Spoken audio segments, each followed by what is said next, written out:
Hey everybody, what's going on? This is your broadcaster, MasterCloud, and before we jump into the game, I wanted to take a quick look at the updated brackets here. As you can see, I've whited out the end of the brackets here, so you can't actually see who wins these matches, but we can see, of course, who advanced from that first round. So Megrim taking the victory over Sene 2-0. Of course, we saw in an early game myself losing to Excalibur, the player dead beating Rodrin. Pope Chines losing, or actually taking out Madman. Of course, we saw those games between Andy and May Shadow here. Very good games. Lazarus winning over SPQR. Melkor taking out Dreadreaper, and of course Ice Vice winning over Braybox. Now here is the next. So we are going to be moving into the quarterfinals now. Of course, some very good players in here. Andy, Lazarus, Dad as well. I have played with him very recently, and he was a very good player. So I'm kind of interested to see actually how far he made it in this tournament. However, for this particular cast, we will be looking at the very top game. Two excellent players, of course. Excalibur taking me out, so I do want to see how, of course, he fares, and of course Megrim, one of, if not the tournament favorite, will be facing off against him. So we will have to go. I do want to jump into that game and take a look at how these players actually fared in their round 2 match. So I will go ahead and jump into that now, you guys. So spawning in the upper left-hand side as the Dwarven player, it is going to be Swegrim, also of course known as Megrim here. He's adding a little bit of swag to his name. I do like it, definitely. And spawning in the lower right-hand side as Goblins, our first Goblin player of the tournament is going to be the player Excalibur. Now, of course, both of these players are playing as the race random for this tournament. You're allowed to either choose your race or pick that random race. However, I've seen both of these players have different races sort of throughout the matches they've played so far. So obviously both of them choosing that random faction, making their opponent guess as to what they are, making their opponent not be able to directly counter them off the bat in terms of specific strong units against specific races.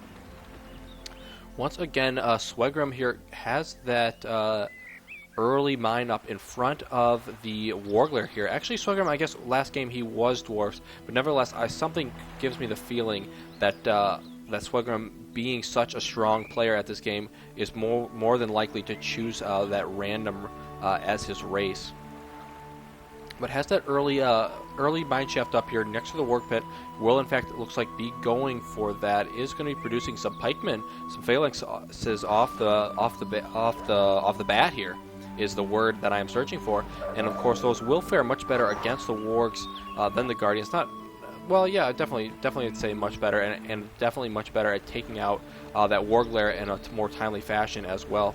So these pikemen already getting to work here, taking those units out very quickly and beginning to work on that warglair. And you can see already he has put them in aggressive stance to utilize to do as much damage as quickly as possible here. Wants to grab those resources very quickly here and get as much of a leg up as he can. We have a few Goblin Warriors moving around the lower side here. Has a mine way down here as well. Might not be easily spotted by the Dwarven player. And currently Swegrim has a couple of mines along the top side as well. Once again, putting his mines in very sort of unique place. Does not utilize the sides or the front over here for his additional mines, and that is going to make it extremely difficult for these Goblin Warriors to get any sort of real significant damage done to those mines. And the mine placement here of Swegrim, really interesting. You can see what he's trying to do, I believe, is put his mines in a position where, one, either A, they won't be spotted, or B, put them in a direct path on the line so he can easily protect them when making an attack against the Goblin player Excalibur here. Now, of course, Excalibur, if you guys have not been following the tournament, this is from that April 2016 tournament. Of course, I just showed you the brackets in the entry, but that did take place at the very end of April, hosted by GameReplays.org. Definitely check that place out, guys, if you are interested in learning more about those tournaments, about special events that are being held. In fact, we have a special event coming up this Sunday. It's going to be, let's see, today is actually I don't remember what today is, but it's in the beginning of May here. It's going to be Sunday. I think it's the second Sunday in May, whatever that date may be. And a huge attack here by the goblins at the front. A couple of guardians might be able to withstand this. A few goblins to the north go down as well. But we do have an attack on the lower side as well. Several guardians using that charge ability there might be able to take out one of these goblin pits. There's actually 4 up for Excalibur at this point. Another forward mine going down here by Swegrim. And he's making a huge attack, not giving me a chance to talk about anything really other than the game. A couple of those goblins managing to survive, going for this mine, might be able to get that, but definitely will not be able to get that Hall of Warriors. And Swegrim continuing to put the pressure on here. Excalibur, a decent player, but definitely feeling the heat as Swegrim moves in here. Actually, you should probably pull back these guardians, let them heal up, but more guardians going to be on the way shortly. The entire group of goblins now cleaned up back at his base, and Swegrim now on the offensive, whereas Excalibur very much on the defensive, charging a couple of those guardians. Might be able to take out that mine. Actually, it's just going to be canceled by Megrim. Decides not to worry about that. Has an additional unit of guardians ready to protect this mine.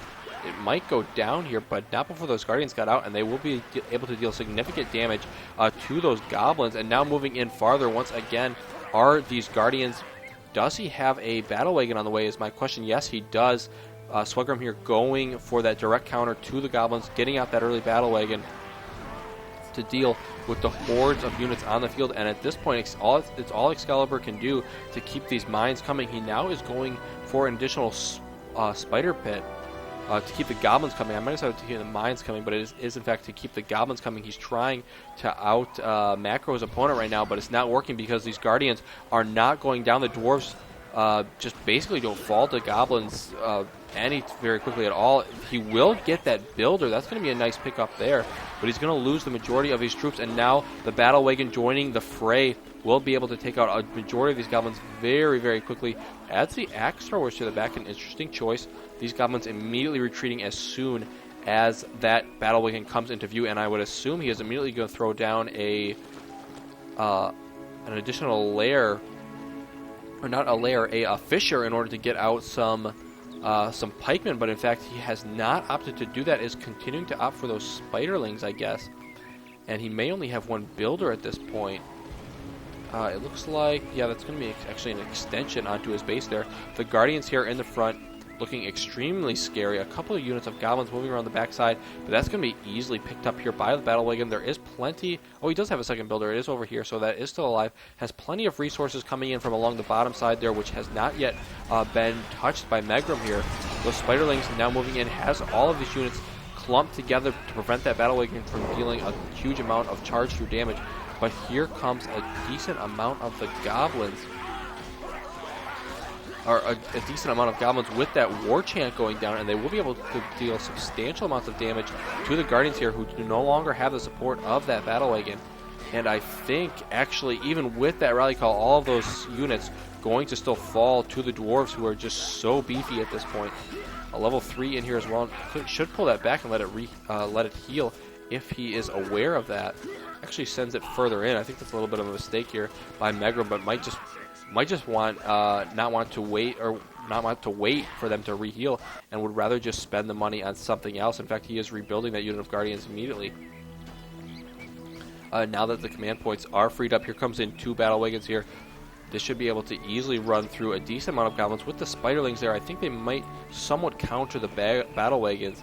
And here comes some additional units, though. Yes, they do very quickly counter those battle wagons, as they do retreat away from the spiderlings, nervous to actually engage them. A couple of units of guardians still alive on the back here side. However, Excalibur doing a nice job here, holding off these dwarves for the time being, able to slightly come back into the game, dealing significant damage to the tunnel infrastructure of Megrim. Will lose a group here, will lose the group up top as well, but has been able to take out a few mines here or there. And remember, he still has plenty of mines along the bottom side of the map, so Excalibur not in a terrible position here, not nearly as terrible as I at first had thought, and now he's going to get a semi-surround on these dwarves.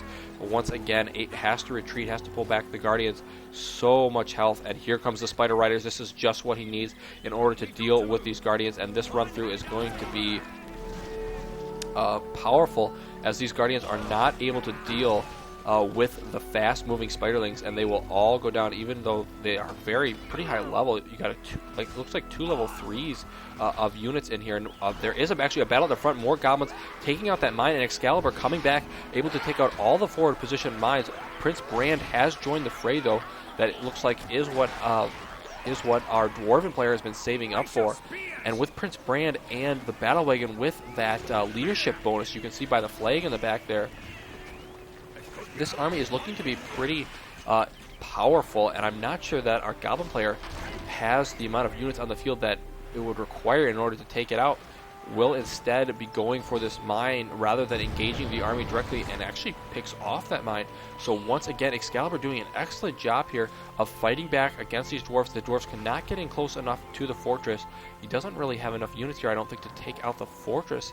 He's considering it almost, though. Does he have Rally Call? He does have Rally Call and a Hobbit Summon. It would be a huge throwaway, though, here if he does not get a significant amount of structures from the goblins, and Excalibur realizes he may be coming in for the kill, throws down 2 additional arrow den expansions on his fortress here. Did not want to spend that money before, but sees that the attack is imminent now and does throw it down, and I think that Swegrim needs to fall back here. I don't think he has enough damage, structural damage, in order to take down this many arrow towers expansion and the fortress.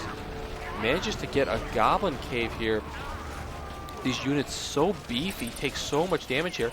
Excalibur desperately trying to hold on now as they are moving closer. Here comes some units from the back. The battle wagon able to deal with the majority of them, though.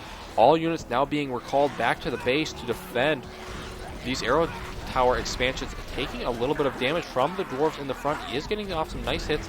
These units are beefed up by that guardian spell, or excuse me, that rally call spell.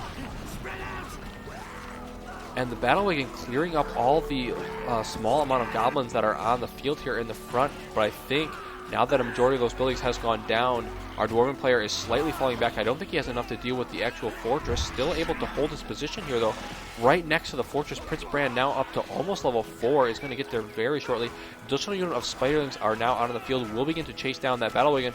But the heal goes down, and the hobbits are here as well, able to continue to deal a lot of damage. And at this point, I think Excalibur in a lot of trouble. Somehow that attack was incredibly powerful. Does finally have a fissure up, but at this point it may be too little too late, as he's basically now lost several of his mines on the lower side as well. He does have 2 still here, and a builder over here.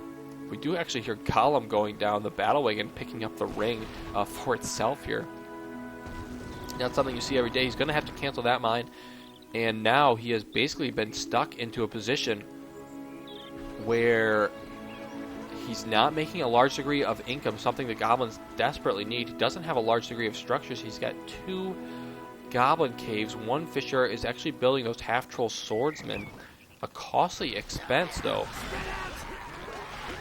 as he does lose his goblins here to the west side of the map, as that battle wagon will easily take them out. A nose attack there, taking out the last one.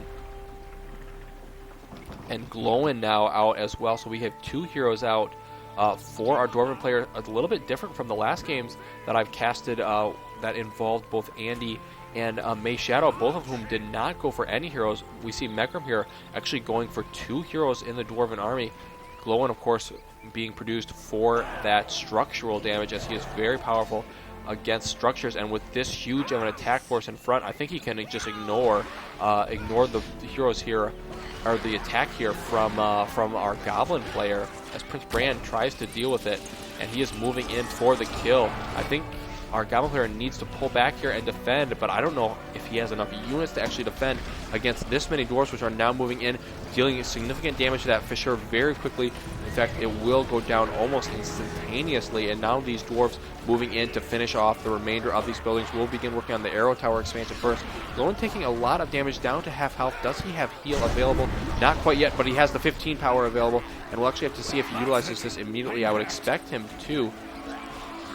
Glowin going to have to fall back until that heal power is back up, and the at which point he can return to the battle. And it looks like he might wait for that before he decides to finish off his opponent here. But actually he's pulling back so he can use the barrage ability. No doubt it is going to come down, I would assume, right here to take out all those production structures.